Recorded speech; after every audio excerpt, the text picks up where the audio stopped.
Hi, everyone out there. Hope you spread some love this Valentine's Day. I'm your host, Mark J. Parker, and this is Release Date Rewind, a podcast that celebrates movie anniversaries and, in this special episode, TV anniversaries too. That's right, people. This is a first for this show where friends and I will focus on a TV series celebrating a milestone anniversary. And we're taking a trip on the canoe or kayak, your preference, to Dawson's Creek to celebrate its premiere on the WB 25 years ago. Now, this month's theme for the podcast is romance. I know, groundbreaking for February, right? So we're about to dive into all the perfectly sappy romance in Capeside, and I can't wait. If you haven't watched the show, check out the pilot episode on HBO Max, Hulu, or Prime Video in the US.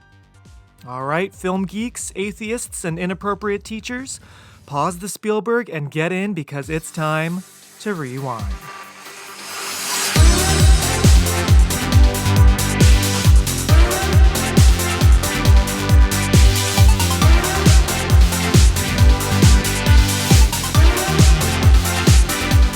All right, everybody, I am so excited. I'm shaking because this is a first for Release Date Rewind. Maybe this episode is a special premiere date rewind or something, if I could say it clearly.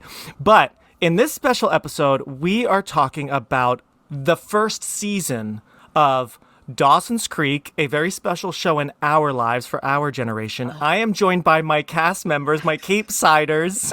I am joined by Sarah Menequal and Kit Sheehan, who have been on the show before. Hello, my hometown loves.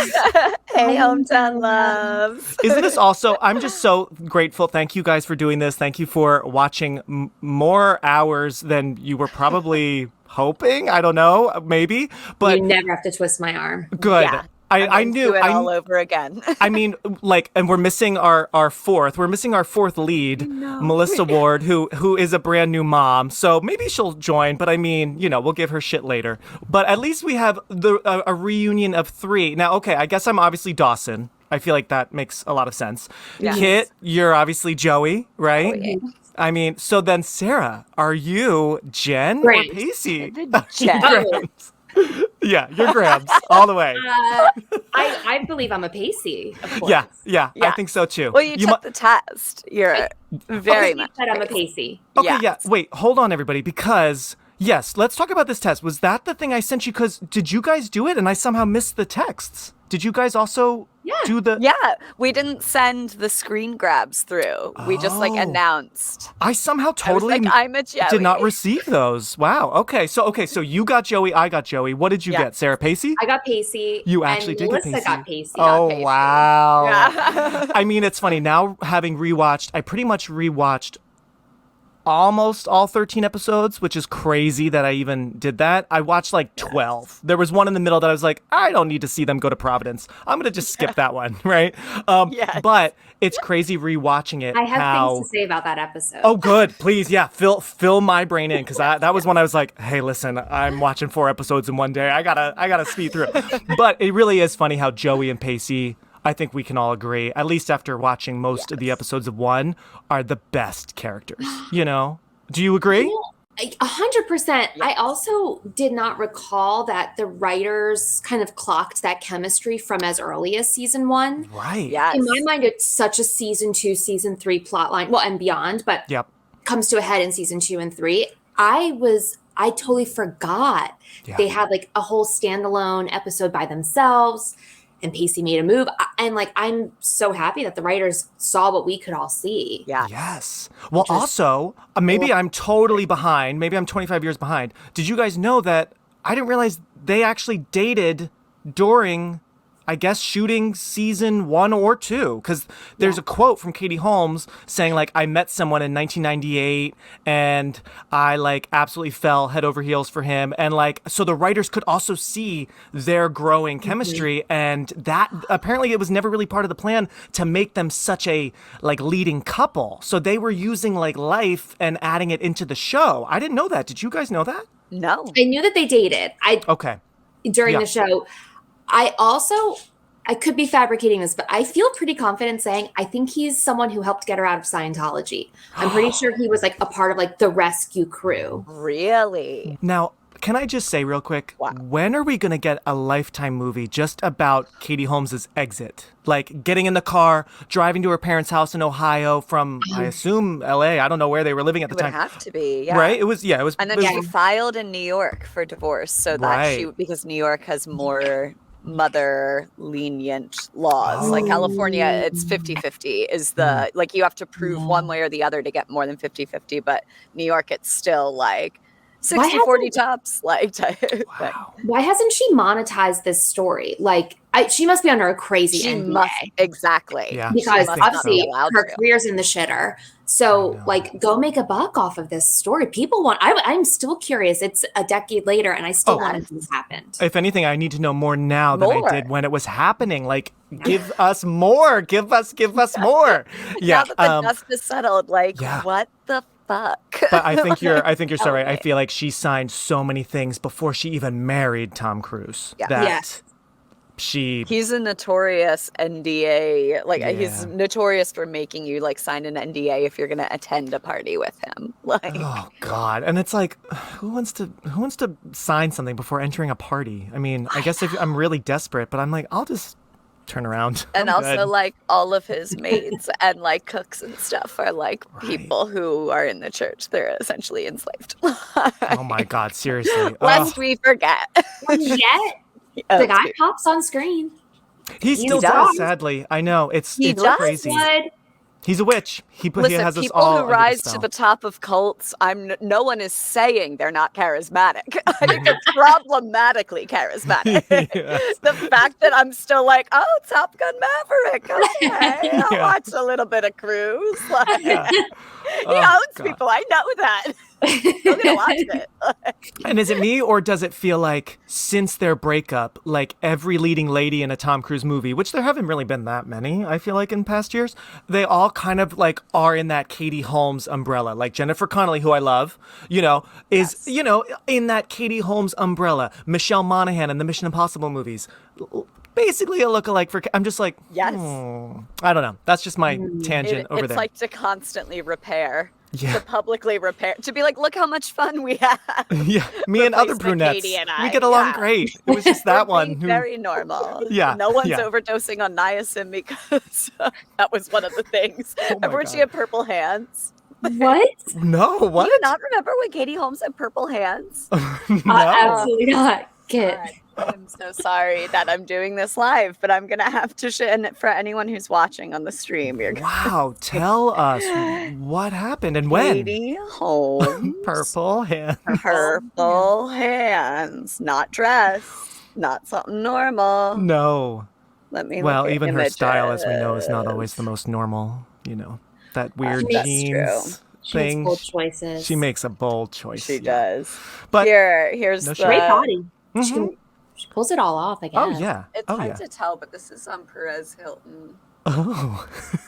It's apparently a Scientology. I don't know. I don't want to malign anyone who's gone through it. I do not believe. I think the Church of Scientology is a cult, but it's something where you like do like a huge amount of niacin. I want to say that it's a vitamin, and it's supposed to be some detoxifying thing that's part of one of the things. And she was showing up holding Tom Cruise's hand, and her hand was like withered, like a Dumbledore hand. Remember that haircut? Sorry, even more appalling truly than the hands is that haircut. Oh God.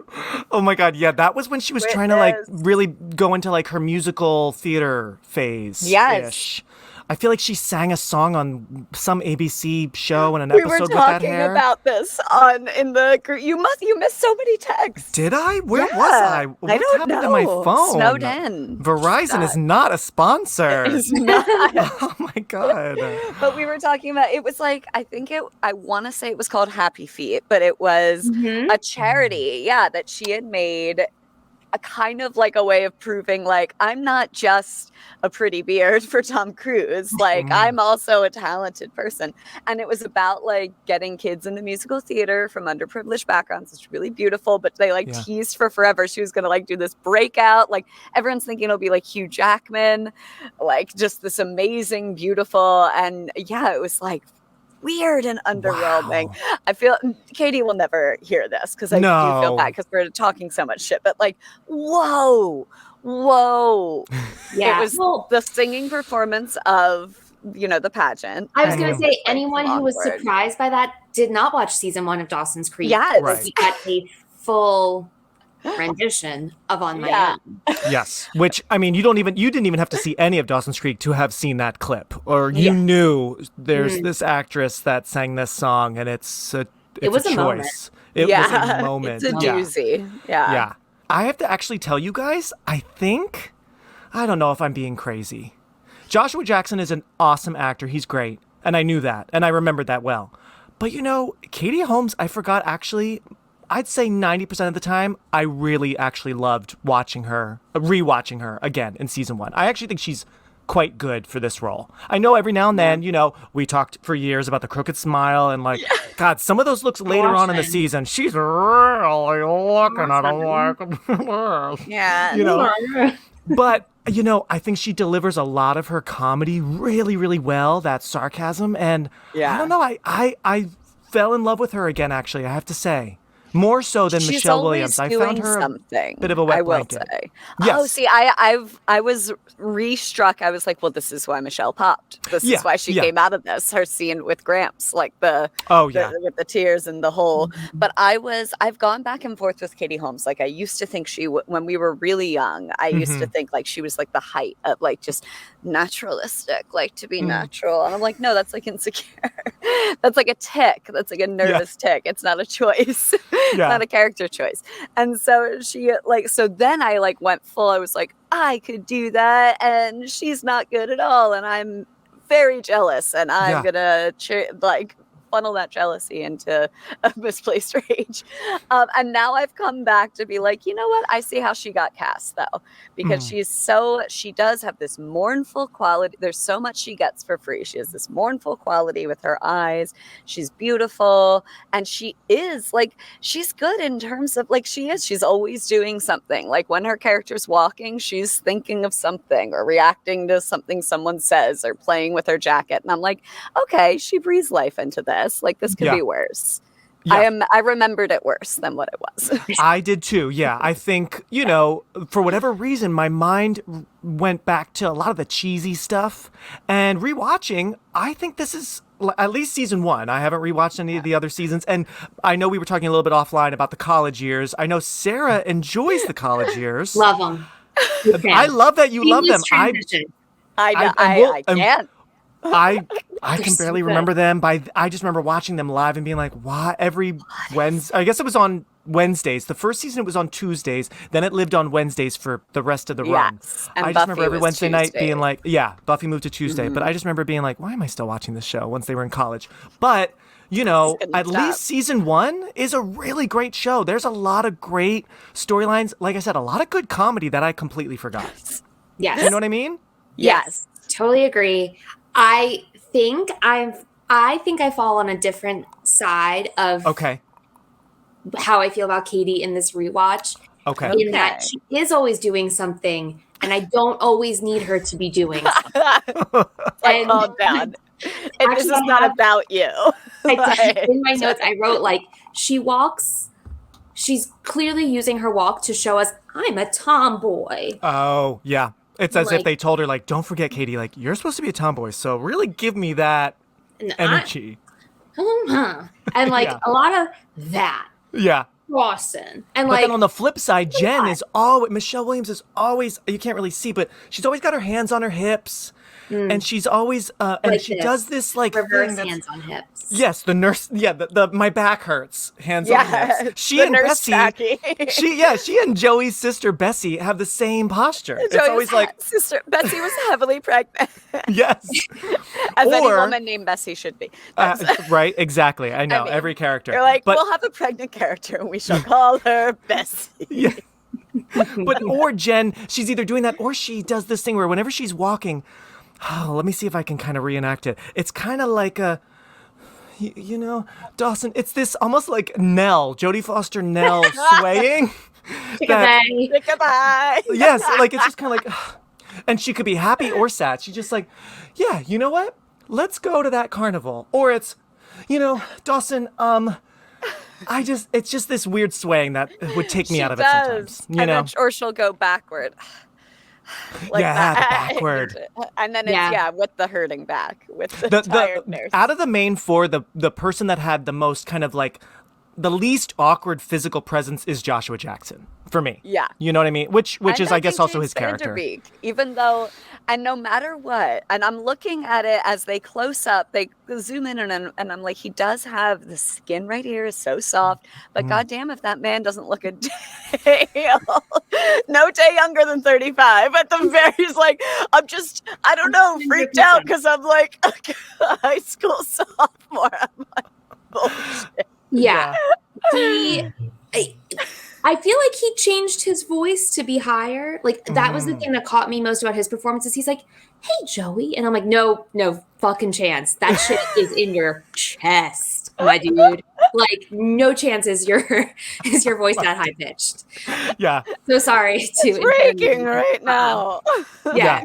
That's a really interesting point, Sarah. Yeah, because there are moments where he's like, hey, Jen, you want to go? And it just feels like put on. I totally hear you. Yeah. But also showing Greg, because Greg only ever saw the hurricane episode, which I can't wait to talk about that in a few minutes, because wow. But I showed him today The Scare, a.k.a. the Friday the 13th episode. The 13th. I've always loved that episode. Wow. But he said about James Van Der Beek's face that, yes, he looks so much older than them, when really he was only, I think, like maybe 20, 21. Scott Foley was like 25. And Greg Denley said, like, no, that guy is an adult. He's out of college. And I was like, the next year he was in Felicity in college. Yeah, so as an RA, as like a year older than older Felicity. college. Yeah. Right. Yeah. So old like college. Everyone's like, no, that's a man. Everyone else, sure. But even Dawson's face, and it's funny because I was trying to figure out a way to say it. And James Van Der Beek is perfect for this role, I think. I think he's doing just exactly what we need, that neurotic goofiness, but his emotions, his like, he's just so kind of like elf-like at times that it is a little off-putting, right? Yeah. The features it's like the face is big and everything's big. That's how you get the crying meme. I don't want to, he can't control this, but my God, the size of the dome on that guy. Whoa. That was another I was thinking that too. I was like, it's not that he has a forehead wrinkle. It's just like there's so many bones. They did a zoom in on him at one point and it cut off literally like it was. Well, and that's why the Oompa Loompa joke in the detention episode really kind of, I feel like I'm living through it with him because I felt like they took that from his real life, maybe, that insult. Yeah. I don't know. Well, should I be offended? Because people said I looked like Dawson. Do I not have the dome size? You do not have. Oh, no, okay, thank you. It's all right if I did. You can be honest, but no. I would tell you, you do not. Okay. I missed the dome. James Van Der Beek did kind of grow into, now that he's not having the cascading hair, it kind of like looks normal. Yeah. And the cascading hair was beautiful, but then by the end of the season when it was also cascading down here, it's just like, we gotta really, it's just really it was great casting that all four of them are so opposite. You really had the opposites with the girls, you had the opposites with the guys, you had Pacey with, as Joey says in one episode, a Julius Caesar haircut, and he very simple hair, and then really Dawson's got these flowing locks that are kind of silly, Yeah. But there comes a time in all of our lives. Dawson. You're Dawson. Dawson, yeah, I know. We met before.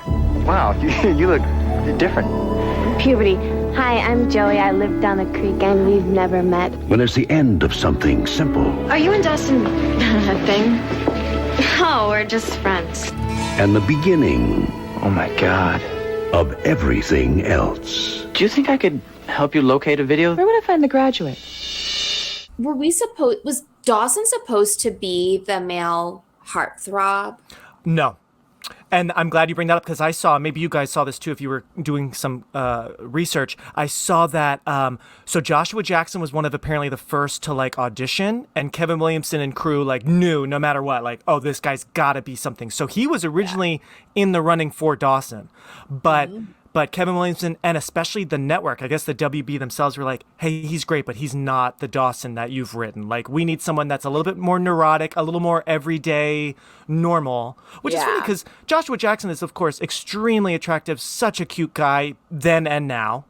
But I guess also he's kind of, to me, sort of like normal. It's not like we had like a major beautiful guy. Yeah, girl. He wasn't like Tom Welling. Like, right, he wasn't you're like right. a Superman guy. The WB had like other more chiseled men, you know, in the years to come. That luckily this cast was never, in my opinion, like the hotties, which I think is good for the show. Yeah. You know what I mean? It's more believable. We can take it. We can take it more seriously because another teen soap like this would have. You know, I'm trying to think like the Riverdales, you know, how everyone's like so chiseled. Yeah. Yes, you know. Riverdale is like trying to be Euphoria, which is like a fever dream that we all had like one time we got drunk in high school. Like it's not it's not like this. I'm not saying it was great or safe or legal all the time, but it wasn't that. Oh, I know. Yeah, this makes Euphoria look like an absolute nightmare. I mean, Euphoria is the upside down in Stranger Things, when you're in Cape Side. Whoa, right? Yeah. Yes. Jen transferred from Euphoria, New York into like Dawson. There you go. Yeah. Jen was the why can I not remember her name? Sydney Sweeney of her old life, maybe. I don't know. Cassie? Right? Well, supposedly. Cassie. Yeah, supposedly, yeah. Which, all right, well, since we're talking about the actors, why don't I set the scene, guys? Let's set the scene, and then let's nerd out about the first episode, and let's go through. I want you guys to tell me all of your thoughts, you know, what it was like rewatching. So let me set the scene. We are going back 25 years, everybody. We are rewinding to January 20th, 1998. That is when it was a Tuesday night, the WB Tuesday. Dawson's Creek premiered at 9 p.m. Its lead-in was Buffy, and so it was interesting looking at the TV schedule. Buffy was on Monday nights after Seventh Heaven. Buffy was airing season 2. Seventh Heaven was also season 2. So this was still very early in the WB. I was looking Thursday night, Friday night, Saturday night, the WB just had nothing on. I guess it was repeats or just like so they didn't even have a full schedule. That's how early this was, right? But so Buffy aired at 9 on Mondays, but this week with Dawson's Creek premiere week, they had a two-parter. So it was funny, Buffy aired both Monday night and Tuesday night. So I didn't know that. I forgot that, but you know, I was glued. I'm like, okay, give me everything. Now, Kit, I know, loves Buffy. Sarah, I forget. You didn't really watch Buffy, right? I've only watched the first episode of it. Okay. And I support people who support Buffy. I think you would really like it. No? I mean, I can try it again. I can definitely try it again. We gotta get a best of hits to get you in. We'll give you a list of the musts. Hush is on there. Hush is like a groundbreaking Buffy episode. For sure. So, Jen, you a virgin? That's mature. Hey, Tomorrow. Hi. Casey, what are you doing here? Summer 42 is officially reserved in your name. I was not allowed to watch Dawson's Creek the first several years. Like I was allowed to watch Buffy. My mom had watched a little bit. Sarah Michelle Gellar was on the cover of 17 magazine. Yep. So was Katie Holmes. But my mom knew that Dawson's Creek was about sex. Yeah. And as like a kid, when I finally was allowed to watch it in 7th grade, from 7th grade onward, I remember thinking like, this isn't about sex at all. But now as an adult looking back on it, I'm like, this is all about sex. Oh my God. It is all about sex. Yeah. My mom didn't even see the teacher. Legal sex issues. Oh boy. Yeah, honestly, you know, comparing it to Euphoria, which we know is also all about sex and all that, but I feel like Dawson's Creek, these characters are talking about sex way more than Euphoria they just do it. They're not talking about it. They're just doing all this shit. But wow, so many conversations, you know, how often do you walk your dog? I mean, my God, all right. They're just constantly talking about masturbating in a way that teenagers do not. And might I say, the nexus of all of these conversations is one Joey Potter. She is the horniest person on this show. Because her parents aren't around. I know.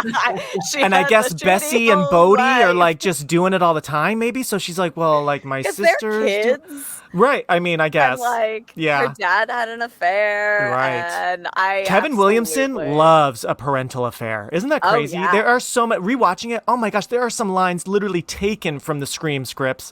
But cheating mom, cheating dad. I mean, that popped up in so much of his stuff at this time. It's so interesting. You okay, buddy? Yeah. I guess his parents must have had something like that. I know. I have a book about him that I should have reread that I did a book report in 7th grade.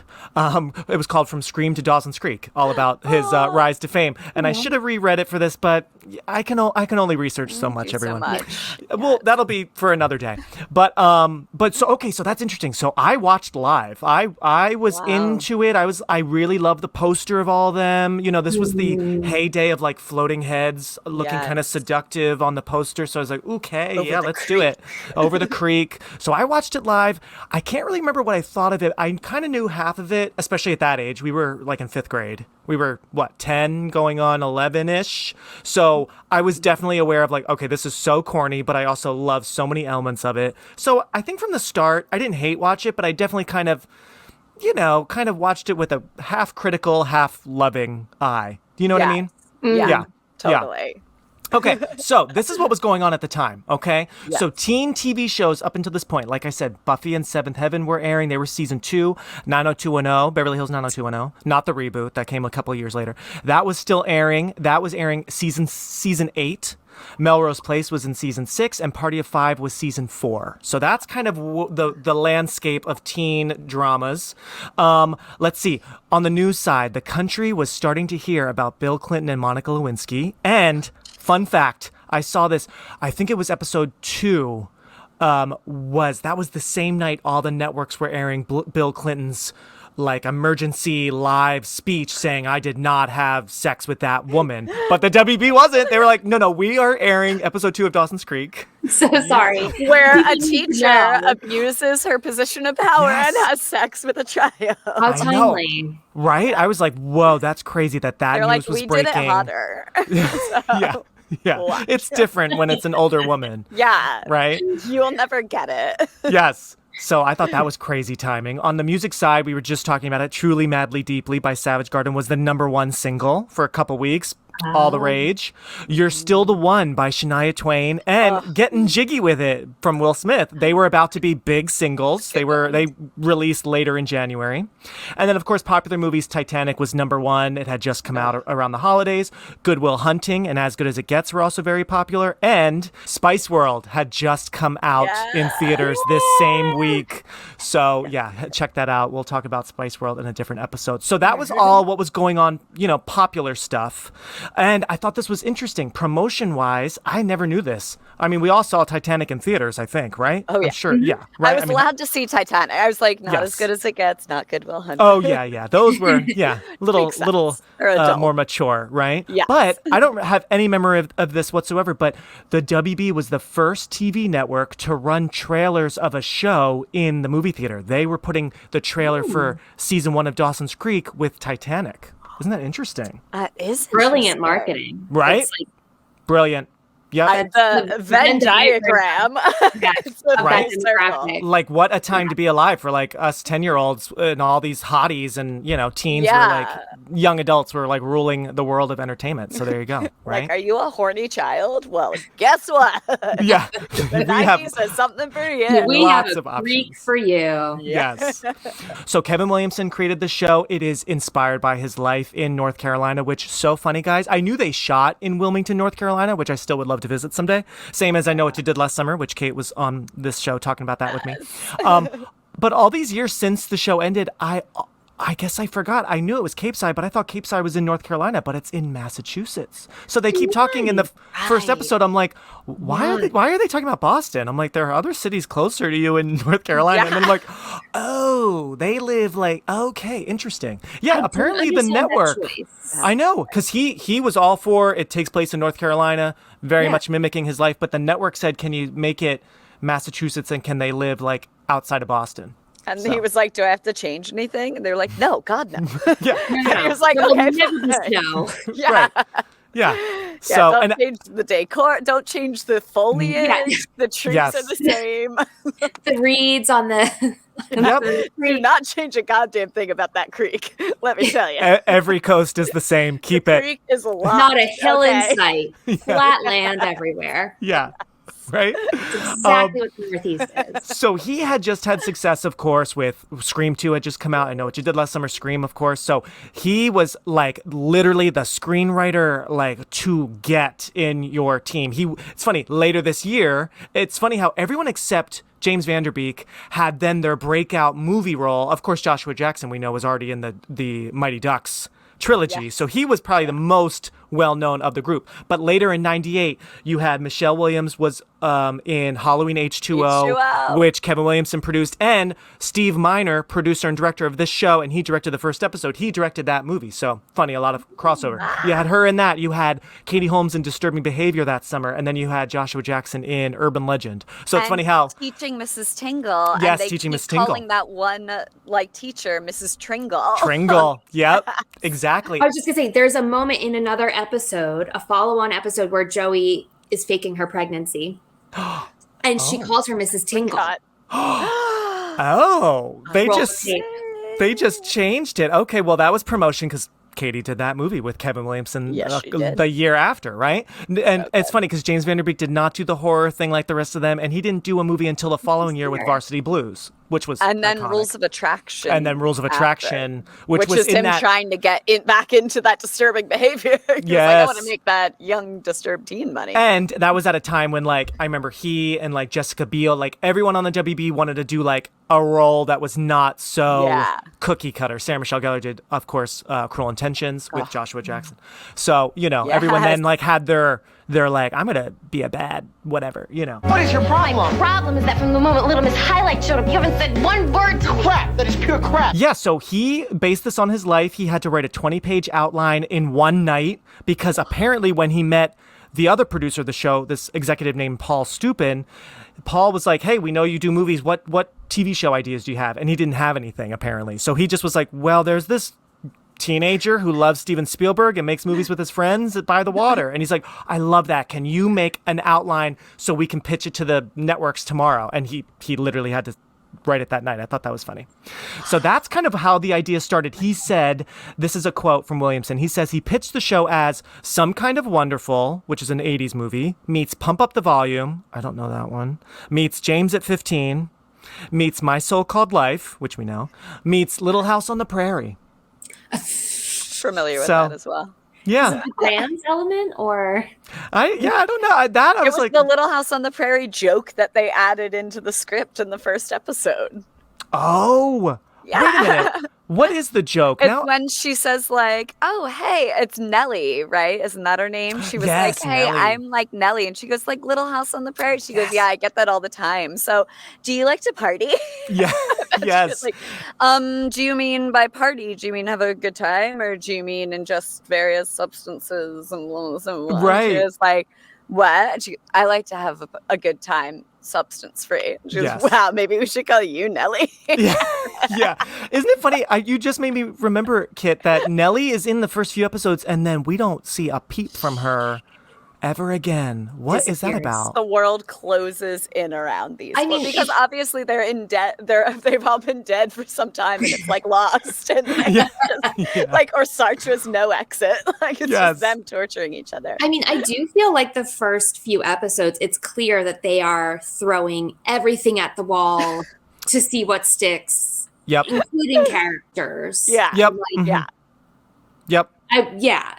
She was never going to make it past the first couple of episodes once we realized these kids aren't partiers. So what place does she have? And especially once you bring in Abby, who I love. And we'll get to Abby. Abby Morgan just changes. I was going to say Sarah's Abby. You're not. You know what? She's an icon, but I don't love how her story wrapped up. Well, speaking of, Sarah, did you guys know, and this was just something I found like an hour ago when I was doing some research, apparently Monica Keena, that actress, really did not like splitting up her time between North Carolina and LA. So she, even though she was never really a regular on the show, I think she was always just a guest star, if I remember correctly, she was the one that said, "Can you please write me off this show?" And so they're like, "All right, we're going to kill you." In season 2, I think, right? Yeah. She wasn't on it for all that long. I'm not thinking of the right girl. I'm thinking of Andy. I was like, I thought it was Andy, but Andy. I was like, you guys know. Okay. You're thinking of Andy, Ecstasy Andy. Because she has short blonde hair. I think Sarah's a bit bolder than Andy. But Sarah's pacey. I think Sarah's actually more pacey. Yes, totally. But totally. I was thinking in terms this might of be one of the most insulting like things anyone has ever said to me. I don't actually think she had to go to an inpatient program she did. for her mental health. Okay. Yeah, and brown. You are was her just like her. color, Which I used to be super shitty about. I was like, brown. Who the hell likes brown? Brown is a lovely color. And the older Brown's I a get, lovely the more color. I get that brown is actually really beautiful. Like, Yeah, but when you're a teen, like you don't want anything yeah, I was brown. like, you mean lime green? This is Yeah. 1999, bitch. That's so funny. Oh my God, Andy. Yes. Yeah, Andy's a not character I respectfully don't need to really re-watch much. You know, I feel like those memories live on, and I'm good there. I don't think I need to really go back to the Andy days. Now, Jack, I would go back. I'd like to see Jack's entrance in the group in season 2, and I know he has some cool stuff that goes on later. So, you know. I can't wait to talk about the scary stories one later. Oh, yeah. Did you know that Andy got cut from the series finale? Oh, I did not know filmed that. scenes for it and did not. What? They didn't want to remind us. Yeah, do we know why? Is there any reason why?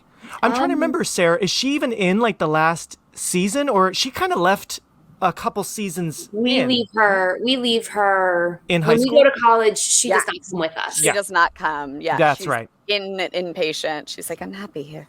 Yeah. We're like, oh, okay. Then we don't feel bad about fucking forgetting it. Yeah. Right. Okay. She comes in later and leaves earlier. Got it. Yeah. And then that's when Busy Phillips kind of replaces the other blonde friend, you know, in that kind of slot. Okay. Yes. A bold blonde. Yeah. A bold blonde, yes. But I thought this was interesting, and I'm almost done, and I'm going to throw it over to you guys. Procter & Gamble Productions joined the show early on as an original co-producer of the series, and this is one of those really rare series where they shot all 13 episodes before they even started airing. I don't know why. I guess the WB was just like, just go, because normally you shoot a few and then you see how they go so that you know if you can cancel it and, like, you know, save some money. But they shot all 13. And so Procter & Gamble was on board, but and they apparently had no creative control. They were strictly finance, and I guess they just wanted to put their name on it. But then once, a couple months before the premiere, once clips were going out and storylines were going out to press about like, oh yeah, there's like a racy teacher storyline, Procter & Gamble said, see ya. And they just pulled, and apparently they sold their interest in the show to other companies and like, we want nothing to do with this. Wow. So it is interesting because we were so young. We didn't really hear the buzz before it premiered. I mean, I don't remember ever hearing like any like, oh, this is the show about the teacher, you know? Which must be why my mom was just like, absolutely not. But I wonder, did you, I think it's the pilot, there's like a scene where chapstick is like heavily featured. Like the mom is like, holds up the chapstick and is like, what do you mean? Like, I have chapped lips and some shit like that. And then they like share the chapstick. Kiss. Yeah. Wow, I missed that. Okay, product placement. Scene, Chapstick swooped in and was like, we'll save the show. Yeah, we've got. Here's our money. They might be Procter & Gamble. It might be like a holdover. Oh, you know, maybe. Yeah. Because it's like the first episode. There was a lot of Revlon placement too. I'm wondering. Yeah. Well, I wouldn't be surprised if Katie Holmes was at the time like in some Revlon ads, you know, at least by season 2, I feel like. Because she was definitely the leader of the girls, you know, even though we know Michelle Williams is such a star and such a great actress, she didn't seem to really get as much like spotlight. Do you know what I mean? Do you guys agree? Yeah. She was a little bit more. I think Dawson and Joey were written to be the leads. And Pacey and Jen were written to be the supporting, but they're all important, but then also, like some of them stand out. I'm glad you bring that up, because let's talk about the theme song, of course, one of the most iconic theme songs in the history of TV, but also just the shots, the opening credits, it's interesting because we start with James Van Der Beek, but then it's not Katie Holmes. It goes James, Michelle, Joshua, Katie. So I always thought that was interesting, and I don't know if maybe in years that went on that maybe Katie then moved to number 2, because yes, I agree, Kit. I feel like from the get-go it's always like Dawson and Joey are our leads, and if anything, Michelle is sort of number 4 in my mind because she comes in. It's always how I thought. It's like the 3 best friends and then this new girl. Yeah, but so they were billed a little differently.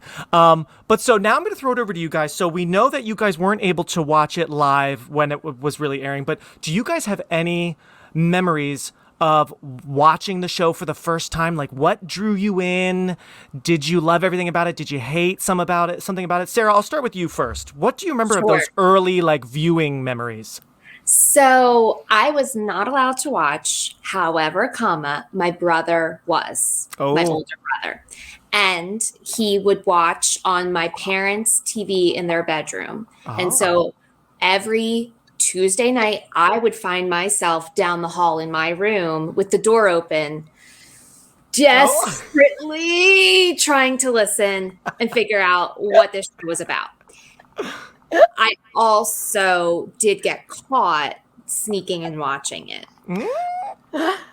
But I think actually my mom wound up loosening up a bit in that I think, first of all, she's exhausted. So how many which hill do you want to die on? Yeah. It's going to be eat your vegetables. It's not this. Yeah. I do think also it just kind of became clear. Like, she watched, I think, the first couple with my brother. And I think she just realized, like, oh, this is going to be so over her head. It's not actually a risk to let my kid consume this because she doesn't know what half of these jokes are, or, the double entendres and all that. No one says walking the dog. No one says that. That's one thing that humans say. I know. Yeah, no, never heard of that. So I think she just also became way more secure that I was too young to piece a lot of it together. Yep. But I think when I really started being able to watch it in the open was season 2. Okay. So, a year older. And again, I think my mom just loosened the reins a little bit about my TV consumption. Yep. And I remember I had a Joshua Jackson poster from my Teen People magazine. I was all Pacey all day, all the way. You knew him. You just knew, like, he was your guy from the... Now, Sarah, you had seen the Mighty Ducks movies. I know you love them. You probably had already seen them. You already kind of recognized him, I'm sure. Okay. Yes. Yep. Yes. And I also felt a true, like, if only I could look like Katie Holmes. Like, to me, she was it girl. Yeah. I wanted to wear a loose plaid shirt with a tummy top and, cargo khaki shorts. And like, that was, she was just everything. Yeah. And that's, I think, really the way I consumed it. I don't even know if like plot meant that much to me, again, because I was 9 or 10 when it came out. So I would be like 11 for season 2. I don't know that I was like so invested in that first watch around like, who's going to kiss who or whatever. It was more just like consuming these people that I just wanted to look like and have in my life. And like, I want a boy who wants me the way Pacey wants Joey. And like, it was, I think I had no idea actually how filthy this show was. Right. Oh, totally. I'm sure half of it went over our heads, and you can only just pick up the certain things, but you're right. Like they definitely were not like idols, but it was just like, I can't wait to be a little older, just a few years older, and like say these things to each other. I feel like I said to someone in school, like, I don't want to lose you. And like, I forget who it was, but then they told their mom that, and then their mom told my mom, and then she's like, "What are you, suicidal?" My mom was like, my mom was just like, "Wait, why are you telling someone you don't want to lose them? What do you mean by that?" I'm like, they said it on Dawson's Creek. I don't know. Yeah. I tried it. Yeah.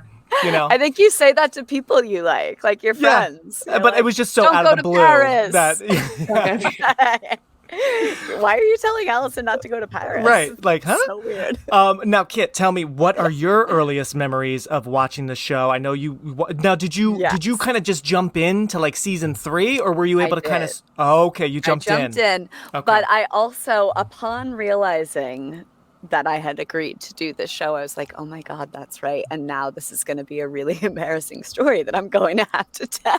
Yes, you will. I will. So, okay, the non-embarrassing part is that I really wanted to see the show.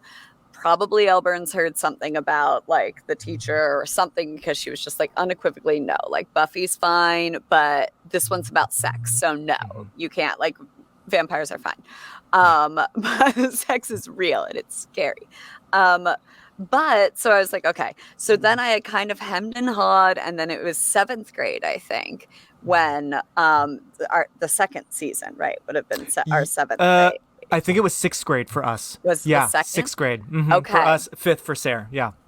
Okay, then this must have been like 3rd season, because I think it was 7th grade pre-algebra right before I moved, and I finally like got Elle Burns to let me watch it, and she was like, fine, we'll turn during a commercial.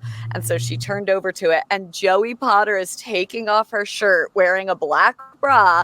And now I know from having seen this episode later that like she's kind of trying to prove that she could be sexy, and that she decides that she like doesn't want all that nonsense and like puts her shirt back on quickly. But my mom was like, oh, okay, see, now it's the black bra show. I see, it's Victoria's Secret tonight on a Wednesday. She's like, you are not watching this. You are not. But then we moved, and I was pissed because I ended up being one of the best. You were the Jen Lindley. You were the Jen. Yeah. All bets are off.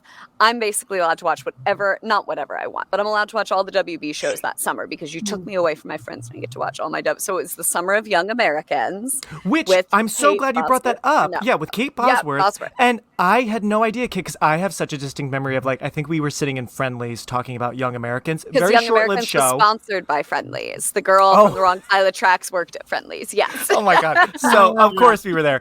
But I had no idea. And I hate to interrupt you. I'm just going to quickly say, speaking of Young Americans, apparently that is technically a Dawson's Creek spinoff, because there's a character in that, I forget, I had somewhere in my notes, some guy. Really?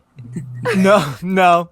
But some guy was in 3 episodes in season 3 of Dawson's Creek, and apparently they only wrote him into Dawson's Creek so that viewers from Dawson's Creek would be interested in, that super side character who just has a 3-episode arc now is leading Young Americans with Kate Bosworth. So it sort of seemed was it Ian Somerhalder? No, it wasn't even Ian. It was someone else who I didn't recognize. The lead guy. It was some blonde guy who I guess plays someone's friend in season 3 of Dawson's for a few episodes, and then it's Young Americans, which that didn't last long. I think it was really just a summer show for It was a like few a weeks. summer show. It was like a mini series, like an event. So I watched the shit out of that, which was exactly what you were saying, Sarah. It was the vibe. I was just consuming. So then 8th grade rolls around, and it's like fall, and I come home, and I was like, I really wish that I could see like what happened in the first season of Dawson's Creek. So I looked it up, and I am almost positive it was Drew's scriptorama that had all the transcripts, and I was like, well, let me get my acting voice on, and I acted out alone in my home. I was Joey Potter, obviously. I remember the walk the dog line. I was like, walk the dog? What? Oh, they're talking about masturbation. Wow. I love that you found these transcripts online and you were just acting that. Were you saying lines out loud just to yourself? Yeah, but under my breath out loud, like the way that I to this day will do a first read on a script is what I was doing with all of these things, like under your breath, like little, you know what, Dad, but I wasn't. I probably had a lot of her fucking mannerisms too, because I was a little insecure of her Nat. So it's like, Dad, you were never there. Like, I go around and nobody loves me. And I'd be like, yeah, that's good. I love that. Oh my God, I love that so much. So nerdy, I love it. I like read through I was like, it blew my mind when it was revealed that Andy's like brother was imaginary or whatever, because I'm reading it. Oh God, again, to add insult to injury. We did have hallucinations. Oh my God, I forgot about her brother. Wow, she really took us on a ride, that character. Wow. I know. They were like, get the fun party sluts out of there, bring in the delusional manic pixie dream girls who are clinically manic. Like, yeah. To help. But you know what? She and Pacey, honestly, Pacey would have chemistry with a brick wall, but she and Pacey did have chemistry. Yes. Like, and he loved her. He wanted to take care of her, I felt like. Yeah, but wow, just thinking that they were together, like, oh my God, fast forward. You know what I mean? Like, come on. Nah. Like, get to the boat season. Yeah. Where they read Little Mermaid to each other on the boat. Now, since we're just on this topic for a second, I just thought of something that I want to hear what you guys think. Do you feel like this lasted for 6 seasons? Was that too long? Too short? Just right? For you, Sarah, just right? Just right. I think just right, too. Okay. Yeah. I think it needed to have, like, and I'm not a fan of the college years, but it's always not tricky a fan. It's to go to college. Yeah. Like, I wouldn't take the college years from Buffy either, even though it's, like, markedly worse. You don't get Hush. You don't get Hush. How are you going to take it away? You got some good highlights, in college. But yeah, college is so tricky when you start in high school. That's one thing I loved about Felicity. It's like, nope, it's a 4-year, like, they knew, like, it's the 4 years of college and we are done. Like, there's any of these fuckers go to grad school, we're set. We'll just follow them through. One of them becomes a professor. Right. Great. I would encourage you to go back though and watch the college years if you haven't in a while. Yeah. Really, I think that this switch probably happens in like end of season 2, early season 3. But Joey really does become the main character. Yeah. Mm-hmm. It is her show. Who says it? I wrote it down in my notes, but I feel like it was actually Pacey later on in season 1 where he's kind of getting annoyed because he's starting to kind of like Joey. And he even says to Dawson, who's it going to be, Dawson? Is it Jen or Joey? Do you like the blonde or the brunette? As if those are the only option. Sorry, redheads. Sorry, people of color. It's just these two. I was going to say, they're all so different. Like we were saying earlier that they're so different from each other. I'm like, yeah, for white people. Like, they're all so different for a bunch of white kids. That's true. This is like the whitest of white, this show. I know. It is. They should have left it North Carolina. Yeah. But it's just funny how season 1 is all about the love triangle with Dawson in the center. But yeah, as the years go on, Joey's in the center of that love triangle for sure. Yeah. And she was in the center of the poster. I remember. Do you guys remember? And sorry to cut you off, Sarah, but real quick, there was that like carnival or something. Not a carnival, but there was like an event that would happen at the middle school every May, where like there were sand art, and there were like there was always a local like Philly WB table, and they had posters. Does this ring a bell at all for you guys? Yes. I remember every year like being like, I need to get my I don't know what it was. It was some Saturday event. But I remember walking to Melissa's house in Laurel Creek. Oh, okay. Right. Yep. From there with Katie. Oh, no, but they had just moved to Laurel Creek. You walked to Laurel Creek from middle school? It's where you'd have to go like down Swedes Run, like Swedes Mill Road. That's okay. Yeah, that's a good walk. That's a walk with no sidewalks. Yeah, we went down. That was like part of it. I do remember us going down. Yeah, if Melissa were only here. I know. But also could have, it would have had to have been. Unless it was Katie and Lauren and we were going to Melissa's. We were like, no, we can do it. But it was definitely like we had to walk behind the guardrail at a certain point. Wow, jeez. Yeah.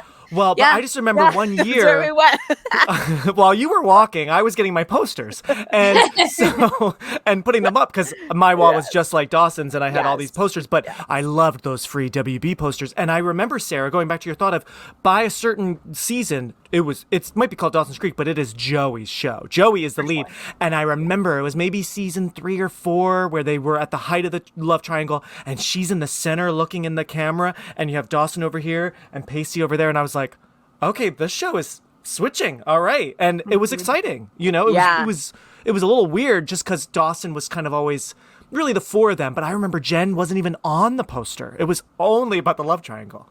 So, yeah. Because she went off and started doing more film work. Mm-hmm. Like, I know it was like 10 years after, but like 10 years after this is Dark Knight. And so less than 10 years after the premiere of Dawson's Creek is Brokeback Mountain.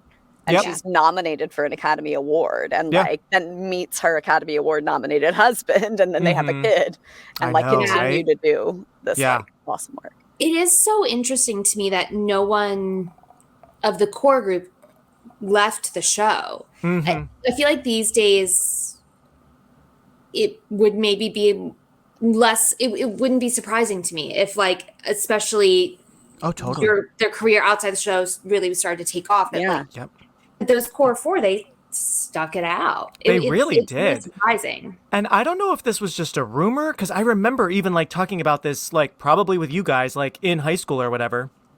But I feel like I had always heard, or maybe I made it up, that like Michelle Williams did not like being on the show, and that's why they like kind of they like killed her in the last episode. She died, and it was kind of like, well, you finally died. But like, but then all I know is now in all interviews, she even said like she thinks nothing but great things about Dawson's Creek. She loved doing it. She actually said, which I thought was pretty cute, that every film she does or every big thing now, she constantly is remembering Dawson's Creek, because it was just, even though she had done other things before then, this was like obviously her first massive role where like she was working hard every day. So I don't know why, I definitely remember telling friends like, yeah, she doesn't want to be on the show. I could not find any evidence nowadays. So I think I was perpetuating a rumor, and I'm sorry, Michelle Williams. Well, and she and Busy Phillips are like best friends. Yeah. So, that's such a funny like pairing from this show, right? Yeah.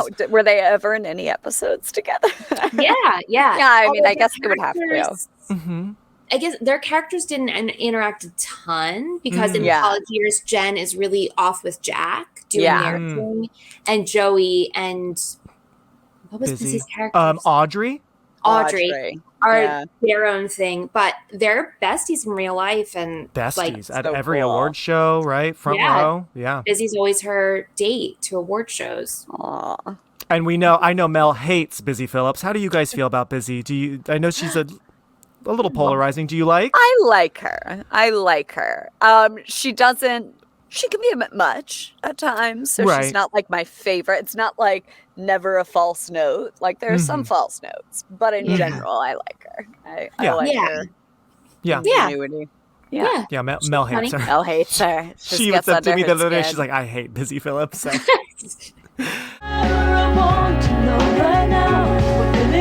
should go.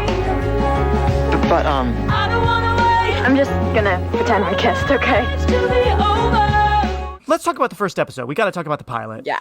I think it's a great pilot. It sets the scene. Jen Lindley comes to town. We hear that funny song, "Hey, pretty girl," as she's walking in slow motion from the cab.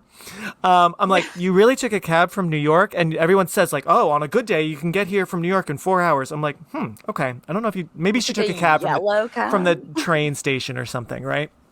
This train station nearby. So that's the big thing. Jen Lindley comes to town right as they are entering their sophomore year in high school, right? They're 15-ish. And Joey, all of a sudden, we start the episode where Joey's like, we really can't like watch movies and sleep over anymore, Dawson. Like, we're different now. We're changing. And that's when she gets to, masturbating and all this stuff. That, like, we can't talk about this. And Dawson is still very innocent. What are you talking about?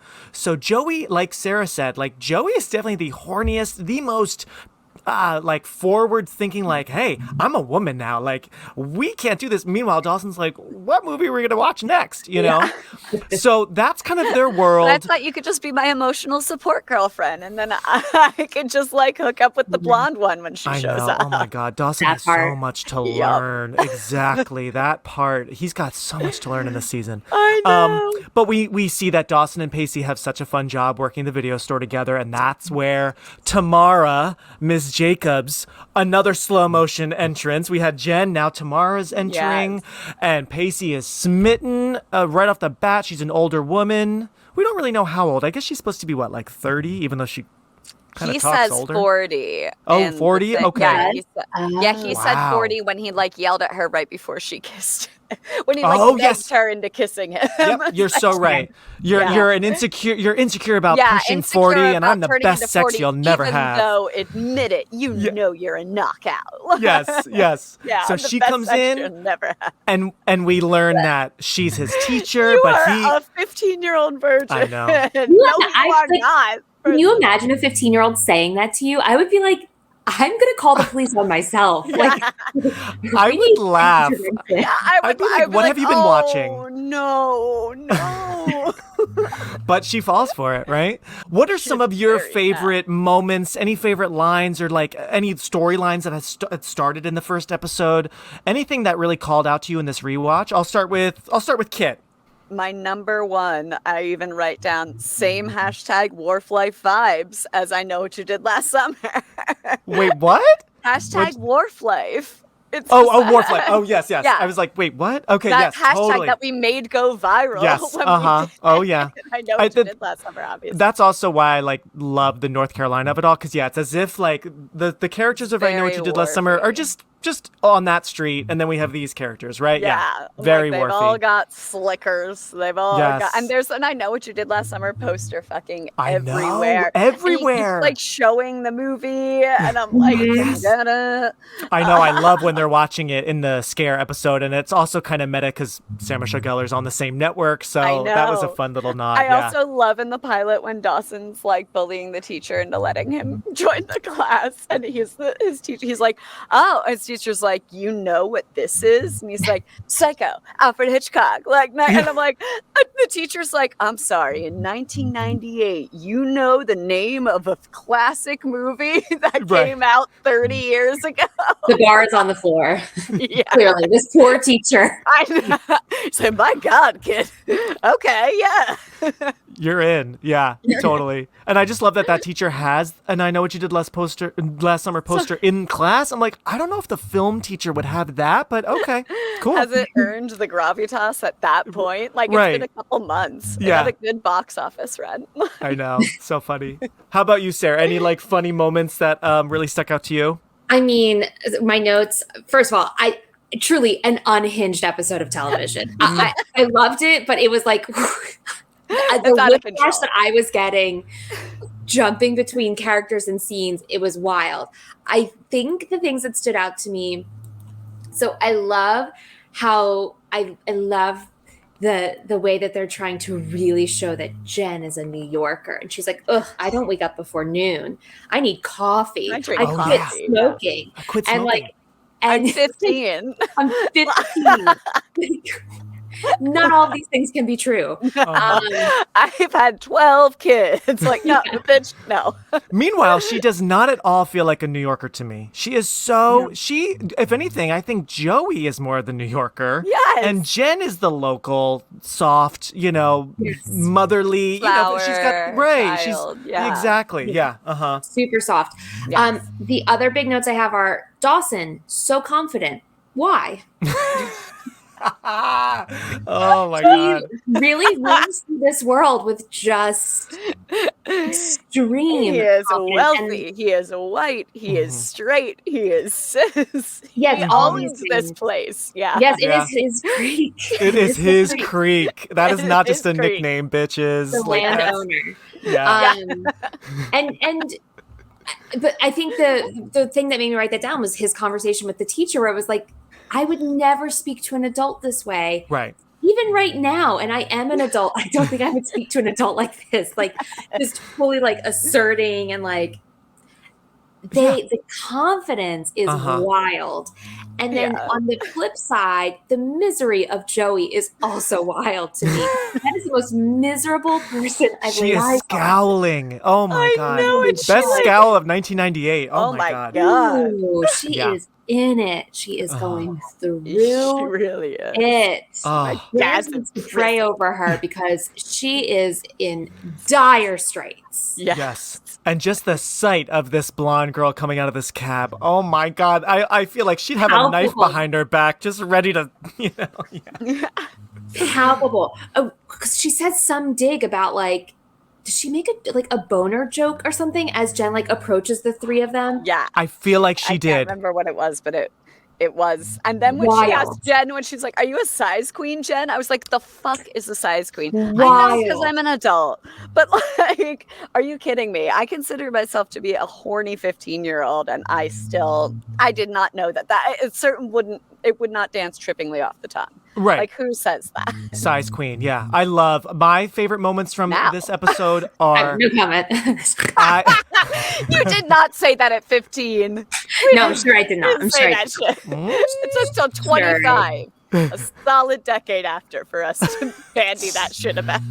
Definitely. But no, my favorite moments from this episode, speaking of Size Queen, I love the whole movie theater sequence. I love it. I love the hand holding with Jen already. It's going back to his confidence. It's the credits. Do you want to ease into it? Like, you just met her yesterday and you're already like trying to like hold her hand, and Joey's watching that. Oh, she's got her eyes on those hands. And then immediately goes into the Size Queen thing, pissing Dawson off. I also love how elsewhere in the theater, and I love how they're going to see Waiting for Guffman. Yeah. Really interesting choice. I love that. I love it. I love that the theater is packed. Good. But elsewhere, a couple rows forward, we have Miss Jacobs on a date-ish, and she's with, I think, the film class teacher, right? Is he? Or Benji. I noticed his Benji. name was I think Benji. she's with him. I forget, but we learn later that they're close friends and that he's gay. Right. Which is fun, and Pacey's shocked. Mr. Gold's gay. I think that's his last name. But yeah, so she's there with Benji, I think, unless it's just a different guy. And Pacey's really like laying it on thick. Talk about confidence. Pacey did not. I mean, the boys have so much to learn. It's really funny. This show, Kevin Williamson is basically saying, yeah, girls, you are way smarter than the boys. You pick up everything, and the boys are so dumb, right? Because then he gets punched, and the popcorn goes flying, and that whole sequence I love. I love that they're making like a Creature from the Black Lagoon ripoff movie, because we made movies that were ripoffs of things. I mean, it's crazy how like, I don't think this show influenced me wanting to make like short films with you guys, but it is eerie how similar, I mean, we never made a cool decapitated head for Joey. I mean, that would have been cool if I made that for you guys. That's what Ash was like, what budget do these kids have access to? And then he also said, because Ash was not allowed to see it either when we were growing up. Oh, really? My parents were like, again Christian. Go he for was it. raised born again. Like, he wasn't allowed to celebrate Halloween when he was growing up. Well, there's also there's a little sound. Yeah, are you hearing that? Yeah, it's not a big deal at all. But I hear it every once in a while. I don't hear it now. I don't hear it now either. Why don't you keep talking, Kit? Just Sarah's vibrating. Okay, if I could just keep talking, and we'll see if it comes in from me. Yeah, because it seems I was sort of catching it. It seems to happen when you're talking sometimes, but maybe not. But it's so minor. It's Sarah. I'm moving around while doing it. The sound that you hear is Maya snoring. Oh my god. I'm like, Kit, I think it happens when you're talking. Something's wrong with you. No, that's so funny. Oh, I love it. Maya's trying to drown me out. She's like, yeah, Maya's like, get to it. The WB Television Network presents a landmark drama, introducing 4 new stars, a series destined to be one of the most talked about television events of the new year. One line I wrote down was, I'll go to church with you when you say the word penis. We know Jen, her storyline with her Grams. Yes. Beloved Grams. I love Grams, but oh my God. Grams, she's not going to church with you, although she does at the very end. Although she does. Ash was like, oh, isn't this great? Oh, okay. By the end, we win, right? Yes. We're saying, great. Right, yeah. Jesus is the way, the truth, and the life. But that's kind of her whole thing. It's interesting. Did you guys notice? I totally forgot, and rewatching, I'm like, where is Pacey's home life? We were at Dawson's home a lot. We're at Joey's. We're at Jen's a lot. We are never at Pacey's house in season 1. I think that's so crazy. We see him get like pulled over by his brother all the time. Right. Like, his home life is outside of the home with his And cop what's weird brother. is, I like his cop brother actually. I think that's a fun dynamic. But he doesn't show up until the hurricane episode, which is episode 5. So I'm like, it's at times I feel like, is Pacey homeless? Like, we don't see him. I mean, when we go to his house for his birthday, we learn it's a really bad situation. Yeah, that's right. He does allude to it, and they do talk about dad, so which is another reason why I think Joey and Pacey are meant to be, that they don't come from the most stable. Well, I guess really only Dawson comes from the most stable home life, and even that we learn at the very end of the episode. Yes. Bob. Back to you, Bob, right? He's fixated on that. Something's up. And at the end of the pilot episode, when Joey leaves and she's in her little canoe, her rowboat, she looks, and that's when we see that, their suspicions are correct. Mom is kissing Bob. Gail is kissing Bob. Gail and how funny. Bob. See, Gail, local reporter, much like Scream, it's just like, I feel like Kevin's just like, I'm just just going to lift storylines and we're just going to all, He wrote it overnight that the plot points. Yeah. Totally. Yeah, he's like, That's so there's this murder happening now. Yeah. So that's basically the end of episode 1. Were there any other things you guys wanted to touch on before we kind of move on to the rest of the season from the pilot episode? One quick thematic thing is that upon watching it for the first time, Ash goes, I thought these kids were supposed to be cool. He was like, it's like all throughout high school, I thought like, oh, it must be about a bunch of like really cool, hot kids because they're all really hot. And he's like, but they're so lame. No, yeah. Because they're so dorky with each other. And weird. And like, they're adorably adorable because they were more like us. But like, obviously have more of a budget to work with. But I was like, no, they were just like us. They were just hotter.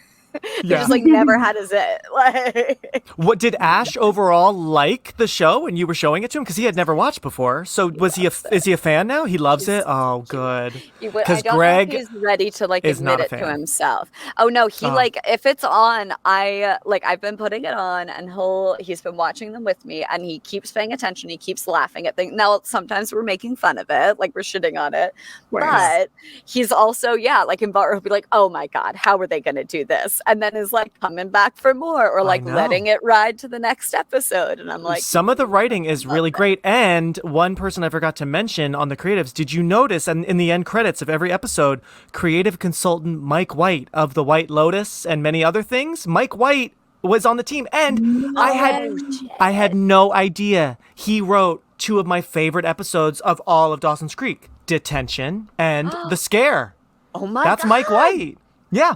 And he co-wrote the finale, Decisions, the last episode of season 1. Wow. So, yeah, Mike White was a creative consultant for season 1 and then supervising producer for season 2. And he didn't really have a lot under his belt by that time in his career. So that was pretty cool. Wow. Then he moved on to other shows. But yeah, the famous Mike White of The White Lotus got his TV writing start on Dawson's Creek. Isn't that amazing?